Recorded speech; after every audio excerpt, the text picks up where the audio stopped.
there's obviously at this point in time a lot of earnings.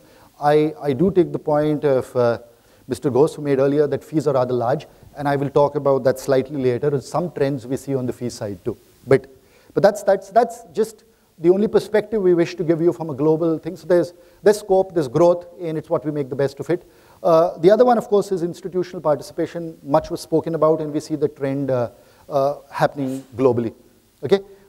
Again, Arpita spoke a bit about this, so won't take much time other than we've got this nice little chart, courtesy the VC Association, which shows that when you really look at this industry started way back in, in terms of technology focus, even in the 70s, but the big growth came in 87 with the VCF regulations and a lot of names out there of which way it played. Importantly, the 2012 regulations, which we believe have been an extremely good step in terms of taking this business ahead. Right? Now let's really get into the meat of the matter, which is, from a regulatory perspective, this is let's call it the recent start or the fresh start. And a regulatory perspective is extremely important, needless to say, that's the most important thing before you really, for the growth of the business. And, from our perspective, we're really happy to say that in our view, the AIF regulations really go a very, very long way in doing, well, the right thing. I.e., you are getting, to our mind, it protects the investor. We've got the right set of audience. I think that's very important. We're talking about an audience which is 1 crore ticket size, which to our mind, I know there could be different views on this, but to our mind is the right audience to be looking at, because you really don't want to be going out initially, at least, to the 5 lakh investors. I don't think that's the audience we, at least initially, should be catering to. So it's the right thing. It ensures investor protection, and I would believe that it ensures the future and growth of the industry. And a few positive things which, or a few very positive trends on this front we'll just talk about, right? So a few things, not to get into the regulations, but which we believe have been great are the following. I think they're very practicable regulations. You can actually work within them. I've not seen too many guys who say that with these regulations, we can't work. Most of it, almost anything you want to launch, you have been able to launch via these regulations, and that's a wonderful thing. So I mentioned about the audience.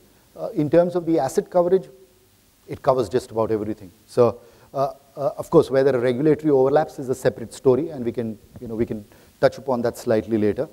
It provides a lot of flexibility in terms of what structures you wish to create, and very much so, this is very interesting. You can do an LLP structure. Some people have, and very successfully done an LLP structure. You could also do a company structure. Not too many I've seen on that front, but these are all very, very interesting developments and offer a lot of scope for, let's say, product innovation. You will get a lot more unconventional and innovative products, and in a minute, I will talk about some of them. The skin in the game is interesting because that ensures a lot of alignment. And another thing which I've not seen too much of, but I would believe that it certainly helps, you can have a mandate-based offering. So let's just say you're a large investor, it could be institution, family office, we could create a mandate for you. So there's a lot of flexibility or offers. You can go down to, the HNI, the mass affluent.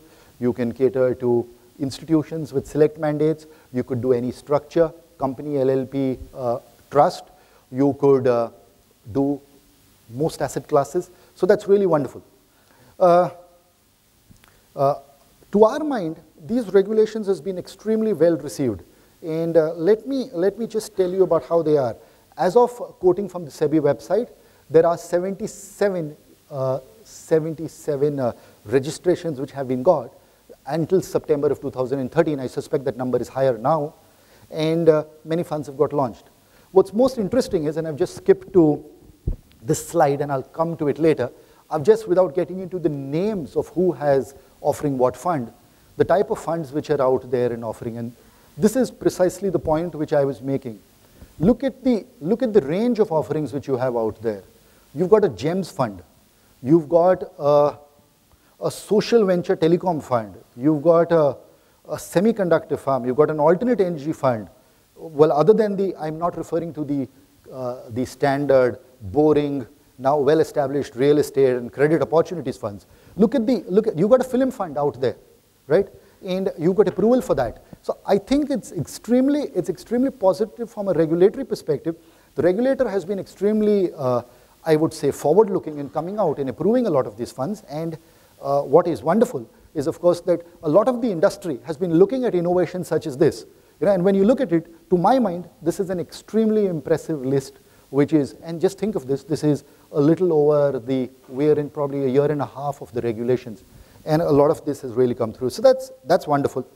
Another couple of aspects of this I'll touch upon later, but I thought I'd just leave you with this first point I made, how this has helped, in our view, innovation. I'm sure there's a lot of good in there. There may be some not so good, but that is to be expected with any industry and the way the industry evolves. But if this is the range of products, which it is very impressive.